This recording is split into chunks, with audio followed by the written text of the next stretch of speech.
Hello बच्चों, good morning. आज की तारीख है 10 अप्रैल 2024। आज के करंट अफेयर क्वेश्चन और लल्लन टॉप प्रश्नों में आप सभी का स्वागत है।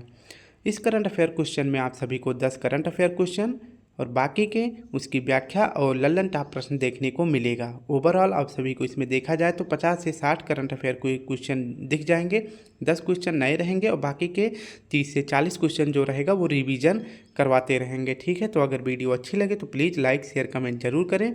आप सभी को बता दें कि यह करंट अफेयर क्वेश्चन जो है कुमार गौरव सर के करंट अफेयर से लिया गया है, जिसमें हम कम समय में पूरी क्लास को व्याख्या सहित और लल्लन टॉप प्रश्न सहित जो है कंप्लीट करते हैं 20 से 25 मिनट में। अगर वीडियो अच्छी लगे तो प्लीज़ लाइक शेयर कमेंट जरूर करें। आज का पहला करंट अफेयर प्रश्न है, हाल ही में भारत सरकार ने किस देश में स्थित सिटवे बंदरगाह के परिचालन अधिकार हासिल किए हैं? तो सिटवे बंदरगाह है म्यांमार में, ऑप्शन सी सही हो जाएगा। कालादान मल्टी मॉडल प्रोजेक्ट जो है ये भारत सरकार के द्वारा शुरू किया गया था और म्यांमार की सरकार के द्वारा। तो भारत और म्यांमार के द्वारा जो है कालादान मल्टी मॉडल प्रोजेक्ट शुरू किया गया था। इसे क्यों शुरू किया गया था? क्योंकि कनेक्टिविटी को बेहतर करने के लिए कालादान मल्टी मॉडल प्रोजेक्ट शुरू किया गया था। तो इसमें जो है भारत के बंदरगाह जो कि कलकत्ता से लेकर आप सभी को कहाँ जाना पड़ेगा? तो म्यांमार जाएंगे और फिर म्यांमार से होते हुए आप मिजोरम जाएंगे, यानी कलकत्ता फिर म्यांमार, म्यांमार से फिर चले जाएंगे मिजोरम। तो इस पूरे कार्य को क्या कहा जाता है? एक प्रोजेक्ट का नाम दिया गया है, जिस प्रोजेक्ट का नाम है कालादान मल्टी मॉडल प्रोजेक्ट। ठीक है, ये आपको याद रखेंगे।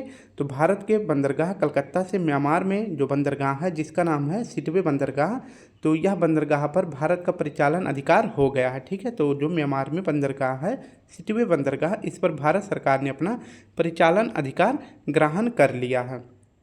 और इन सभी का उद्देश्य मिला के क्या होता है?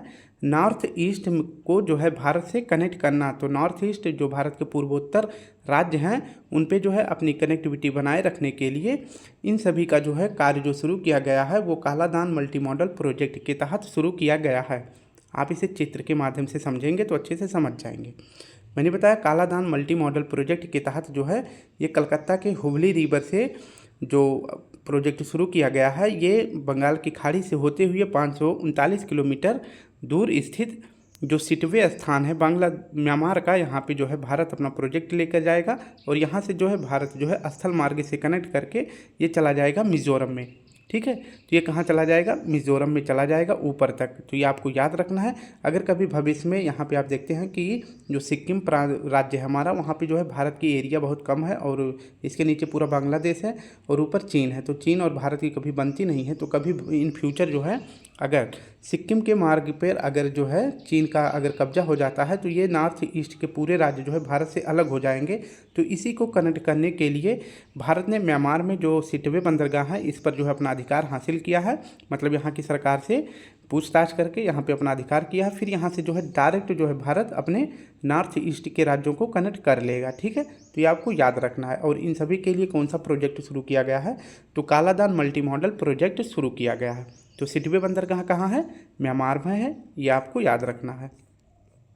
अब देख लेते हैं लल्लन टॉप प्रश्न में। अभी जो है कलकत्ता से पहली बार सिटवे बंदरगाह पर जाने वाला भारत का पहला मालवाहक जहाज कौन सा है? तो भारत से सिटवे बंदरगाह पर जाने वाला पहला मालवाहक विमान कौन सा है, जहाज कौन सा है? तो MV-TT लॉयन है। MV-TT लॉयन है, ये आपको याद रखना है। चाबहार बंदरगाह कहाँ पे है? तो यह है ईरान में और इसे जो है भारत ने बनाया है। और दुक्कम बंदरगाह ओमान में है, ये भी भारत ने बनाया है। बिजिंघम पोर्ट कहाँ पे है? तो यह केरल में है। और इस पोर्ट पर किसी देश का पहला जहाज आने वाला कौन सा था? तो बताना है कि बिजिंघम पोर्ट पर किस देश का पहला जहाज आया था? तो चीन का पहला जहाज आया था। और यह पोर्ट कहाँ पे है? केरल में। लोथल में जो है सिंधु सभ्यता का यह पोर्ट है।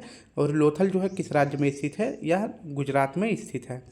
सेकेंड प्रश्न देखते हैं, हाल ही में जर्मन लोकतंत्र पुरस्कार के लिए किसे चुना गया है? जर्मन लोकतंत्र पुरस्कार के लिए किसे चुना गया है?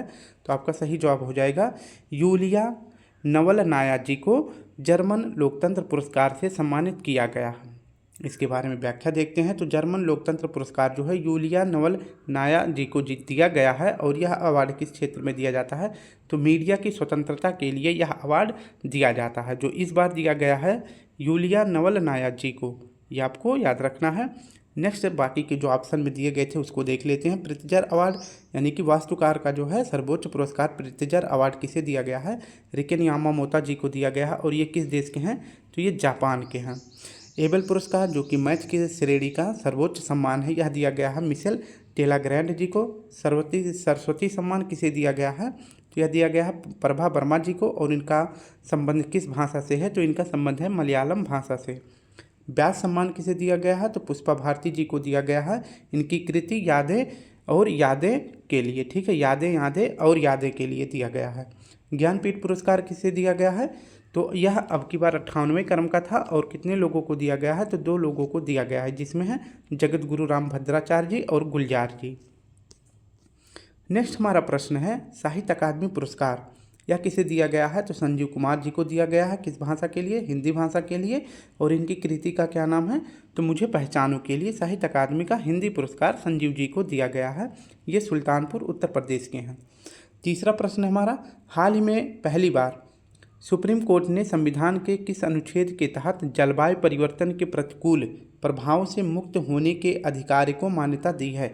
इस समय अगर जो जलवायु परिवर्तन के मामले से जो है प्रभाव से जो है मौसम गर्म होता है, तो इससे भी बचने के लिए सुप्रीम कोर्ट ने इंसान को अधिकार दिया है। तो इसके बारे में उल्लेख किया गया है अनुच्छेद 14 और अनुच्छेद 21 में।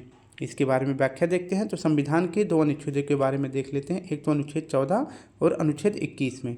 अनुच्छेद 14 में उल्लेख किया गया है विधि के शासन के बारे में। अनुच्छेद 21 में जो है जीवन जीने के अधिकार के बारे में उल्लेख किया गया है। तो अभी इन दोनों अनुच्छेदों में जो है सुप्रीम कोर्ट के 3 न्यायाधीशों की बैठक हुई है, जिसमें चीफ जस्टिस ऑफ इंडिया यानी कि मुख्य न्यायाधीश DY चंद्रचूड़ जी भी इस बैठक में शामिल थे।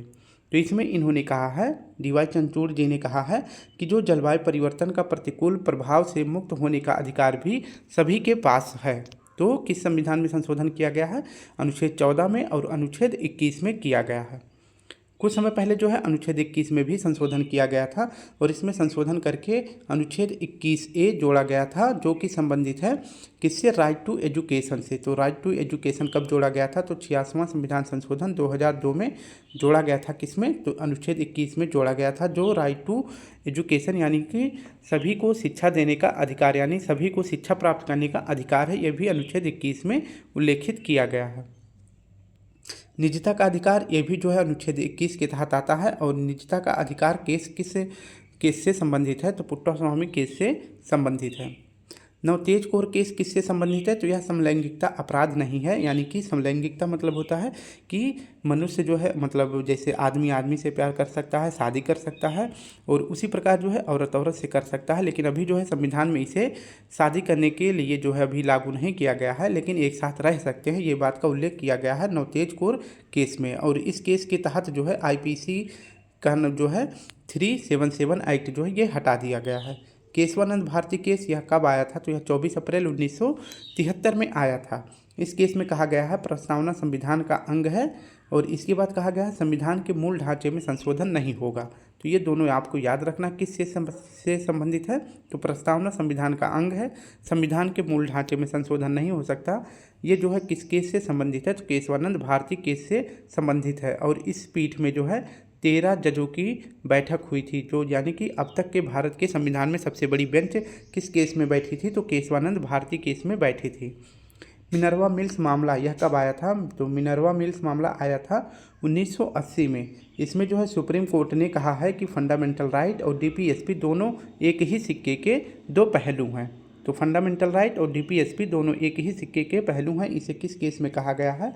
तो मिनर्वा मिल्स केस में कहा गया है, जो 1980 में आया था। चौथा है, हाल ही में भारतीय सेना ने किस देश से man portable air defence system IGLA-S का अधिग्रहण किया है? तो भारतीय सेना ने किस देश के man portable air defence system IGLA-S का अधिग्रहण किया है? तो IGLA-S है रूस का, इस पर जो है अधिग्रहण यानी कि रूस से हमने लिया है।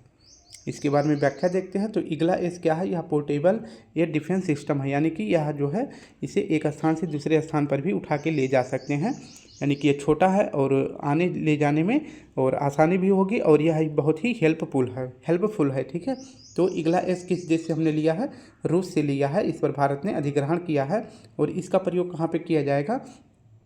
तो भारत का जो वसुराध है, जो वसुराध यानी कि कम दूरी का जो एयर डिफेंस भारत के द्वारा भी हाल ही में प्रक्षेपण किया गया था उड़ीसा के तट पर, उसकी जो है रेंज क्षमता को बढ़ाने के लिए Igla S portable air defence system को हमने रूस से अधिग्रहण किया है। ठीक है, तो कहाँ प्रयोग किया जाएगा? वसुराध में किया जाएगा। ललन टॉप प्रश्न में देखते हैं, समर क्या है? समर भी एक एयर डिफेंस सिस्टम है यानी वायु रक्षा प्रणाली है। और इस समर में जो है किस मिसाइल का प्रयोग किया जाएगा? तो आकाश मिसाइल का प्रयोग किया जाएगा, जो कि सतह से हवा में मार करने के लिए सक्षम है। S-400 किसका है? तो S-400 जो है एयर डिफेंस सिस्टम, यह रूस का है और इसे जो है ट्रायम्फ भी कहते हैं। आयरन डोम किसका है? तो यह इजराइल का एयर डिफेंस सिस्टम है। पांचवा प्रश्न हमारा है, हाल ही में 16,000 किलोमीटर की अफ्रीका की सबसे लंबी दौड़ पूरी करने वाले व्यक्ति कौन हैं? तो अफ्रीका महाद्वीप को जो है पूरी तरह से, यानी कि ये मैं छोटा सा अफ्रीका महाद्वीप बना देता हूँ जिससे आप सभी को आसानी से समझ में आ जाएगा। ठीक है, तो ये मान लीजिए आपका अफ्रीका महाद्वीप हो जाता है। अच्छे से नहीं बन रहा क्योंकि ये आपका अफ्रीका महाद्वीप है। ठीक है, तो इसमें जो है कहा गया है कि अफ्रीका महाद्वीप की जो है टोटल दूरी यहाँ से मतलब दक्षिणी जो है बिंदु से लेकर उत्तरी बिंदु के बीच में कितनी है? 16,000 किलोमीटर है। तो इसकी जो है पूरी दूरी को दौड़कर पार करने वाला व्यक्ति कौन है? तो इसका सही नाम हो जाएगा रस कुक। रस कुक ने अफ्रीका महाद्वीप को पूरी तरह से दौड़कर पार कर लिया है। तो इस प्रकार से यह पहले व्यक्ति बन जाते हैं। और इन्होंने कितनी दूरी तय करी है? तो 16,000 किलोमीटर की दूरी तय करी है। ठीक है, ये आपको याद रखना है। यहाँ पे जो बिंदु है इसे कहते हैं केप अगुलहास। केप अगुलहास कहते हैं या इसे केप ऑफ गुड भी कहते हैं। यहाँ से दौड़ते हुए ये ट्यूनीशिया में जो उत्तर अफ्रीका का सबसे उत्तरी बिंदु है यहाँ तक गए थे। ठीक है, इसे आप याद रखेंगे। इसके बारे में देख लेते हैं। तो अफ्रीका को दौड़कर पार करने वाला विश्व का पहला व्यक्ति कौन बन गया है? रसकुक बन गया है, रसकुक बन गए हैं। इन्हें जो है प्यार से क्या कहते हैं? हॉर्डेस्ट गीजर भी कहते हैं। केप अगुलहास जो है अफ्रीका महाद्वीप का जो सबसे दक्षिणी बिंदु है, यहाँ से लेकर 16,000 किलोमीटर की दूरी को 1 साल में कंप्लीट कर दिए हैं। और दक्षिणी बिंदु तक कहाँ तक गए हैं? उत्तरी बिंदु तक, तो ट्यूनीशिया तक गए हैं। ठीक है, तो इन्होंने कितना दूरी तय किया है? 16,000 किलोमीटर की दूरी तय करी है। ये हैं रसकुक। ठीक है, मैं थोड़ा सा जूम कर देता हूँ जिससे आप सभी को अच्छे से क्लियर हो जाए। ये आपको याद रखना है। ठीक है, अब नेक्स्ट देख लेते हैं, केप ऑफ गुड या आशा अंतरिक्ष पर पहुंचने वाला पहला यूरोपियन व्यक्ति कौन था? तो यह था बार्थोलोमियो डियाज। ठीक है, जब भारत में जो है जो तुर्की रास्ते से व्यापारी आते थे यूरोप से, जब उस पर जो है तुर्कों का आक्रमण अधिकार हो जाता है, तो भारत पर आने के लिए यूरोपीय देश जो है पूरा अफ्रीका महाद्वीप को पार करते हैं। ठीक है, अफ्रीका महाद्वीप को पार करते हैं, तब इसके बाद ये भारत पहुंचते हैं। ठीक है, तो यहाँ से जो है यूरोप महाद्वीप से बार्थोलोमियो डियाज आया था अफ्रीका के सबसे दक्षिणी बिंदु पर। तो इसे क्या नाम दिया गया है? तो इसे नाम दिया गया था केप ऑफ गुड या आशा अंतरिक्ष। तो आशा अंतरिक्ष पर पहुंचने वाला पहला यूरोपियन व्यक्ति कौन है? बार्थोलोमियो डियाज है। नेक्स्ट देखें तो जैस्मीन क्रांति कहाँ से शुरू हुई थी? तो ट्यूनीशिया से शुरू हुई थी। यानी कि किसी भी देश में अगर एक ही व्यक्ति का सत्ता है तो उस सत्ता को काफ़ी लंबे समय बाद परिवर्तन करने की ज़रूरत होती है। तो इसीलिए जो है जैस्मीन क्रांति शुरू हुई थी ट्यूनीशिया से। ट्यूनीशिया आप यहाँ पे देख सकते हैं आपका अफ्रीका महाद्वीप में, तो यहाँ पे आपका है ट्यूनीशिया, और यहीं से जो है जैस्मीन क्रांति शुरू हुई थी। इसके बाद धीरे धीरे ये जो है अफ्रीका के अदर देशों में भी फैल गया था। विश्व का चक्कर लगाने वाला पहला व्यक्ति कौन है? पृथ्वी का चक्कर लगाने वाला पहला व्यक्ति कौन है? तो मैगेलन है। मैगेलन जल संधि जो है किस महाद्वीप में स्थित है? तो आप देखेंगे, मैं थोड़ा सा जो है बना देता हूँ, यह आपका हो जाता है दक्षिण अमेरिका। ठीक है, दक्षिण अमेरिका में आप देखेंगे थोड़ा सा ऐसे करके, यहाँ पे जो है दक्षिण अमेरिका के बिल्कुल नीचे यहाँ पे जो है एक जल संधि है जिसे क्या कहा जाता है? मैगेलन जल संधि। तो मैगेलन जल संधि किस महाद्वीप में स्थित है? दक्षिण अमेरिका में स्थित है। माउंट एवरेस्ट को फतह करने वाला व्यक्ति कौन है? तो 1953 में फतह करने वाले 2 व्यक्ति थे, एडमंड हिलेरी और तेंजिंग नॉर्गे थे। दक्षिण ध्रुव पर पहुँचने वाला व्यक्ति कौन है? तो पहला व्यक्ति है अमंडा सेन। नेक्स्ट प्रश्न हमारा है छठा, हाल ही में दुनिया के सबसे बुजुर्ग जीवित पुरुष का गिनीज वर्ल्ड रिकॉर्ड किसने बनाया है? तो इसका सही जवाब हो जाएगा जॉन अल्फ्रेड। अभी हमने कुछ दिनों पहले पढ़ा था कि जापान के जो वेनेजुएला के जो है जुआन विंसेंट, इनका भी हाल ही में निधन हो गया है। और ये सबसे उम्रदराज व्यक्ति थे जिनकी मृत्यु हुई है 114 वर्षों में। तो ये जीवित तो नहीं है। और इसके बाद मैंने बताया था कि जापान के हैं गिसाबुरो सोनबे, और ये अभी जीवित है, लेकिन अभी कुछ 2-4 दिन पहले भी इनकी भी मृत्यु हो गई। और ये कितने वर्ष के थे? तो 112 वर्ष के थे, तो इनकी भी निधन हो गई है।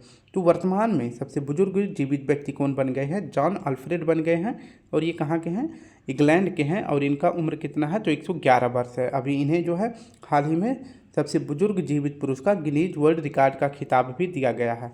आप इन्हें देखना चाहेंगे तो आप इन्हें देख सकते हैं। ये भी 2-4-6 दिन के मेहमान ही होंगे, शायद 2-4 दिन में ये भी टपक जाएं, तो आपको याद रखना है, ठीक है।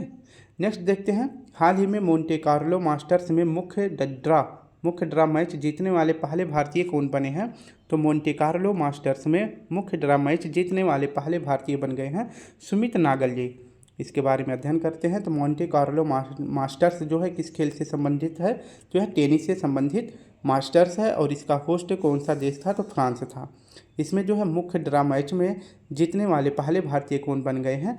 तो सुमित नागल बन गए हैं। ये हैं सुमित नागल जी। नेक्स्ट देखें तो ग्रैंड स्लैम जीतने वाले सबसे उम्रदराज खिलाड़ी कौन बने हैं? तो रोहन बोपन्ना बने हैं, और इन्होंने कौन सा ग्रैंड स्लैम जीता था? तो ऑस्ट्रेलिया ओपन जीता था। सात्विक साईराज और चिराग शेट्टी जो है, इन दोनों का संबंध है बैडमिंटन खेल से, और अभी इन्हें 2023 में मेजर ध्यानचंद खेल से भी सम्मानित किया गया है। टेनिस हॉल ऑफ फेम में शामिल होने वाले 2 भारतीय कौन हैं? एक तो हैं लिएंडर पेज, और दूसरे हैं विजय अमृतराज।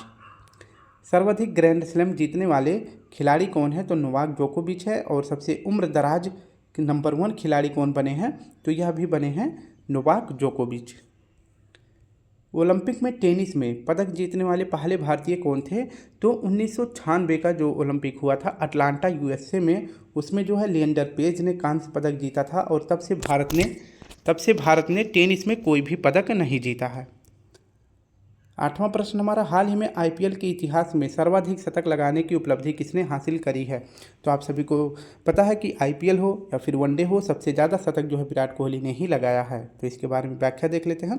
तो आईपीएल 2024 में सर्वाधिक रन यानी कि 12,000 प्लस जो है रन भी बना चुके हैं विराट कोहली, और सबसे ज़्यादा शतक भी लगा चुके हैं विराट कोहली। तो दोनों क्वालिटी जो है किस में पाई गई है? विराट कोहली में, ठीक है।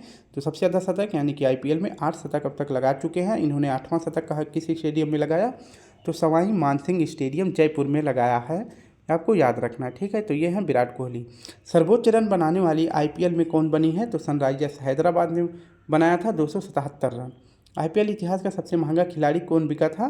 तो मिचेल स्टार्क बिके थे, और इसे किस टीम ने खरीदा था? तो केकेआर ने खरीदा था। कितने में? तो 24.75 करोड़ रुपए में खरीदा था, ठीक है। सिक्स मशीन जो है किसकी आत्मकथा है? तो सिक्स मशीन जो है क्रिस गेल की आत्मकथा का नाम है। आईपीएल पहली बार कब किसने जीता था? तो जब 2008 में शुरू हुआ था पहली बार आईपीएल, तो उसे किसने जीता था? तो राजस्थान ने जीता था, और तब से अब तक राजस्थान जो है कभी भी आईपीएल नहीं जीता। आईपीएल 2024 में कुल कितनी टीमों ने भाग लिया है?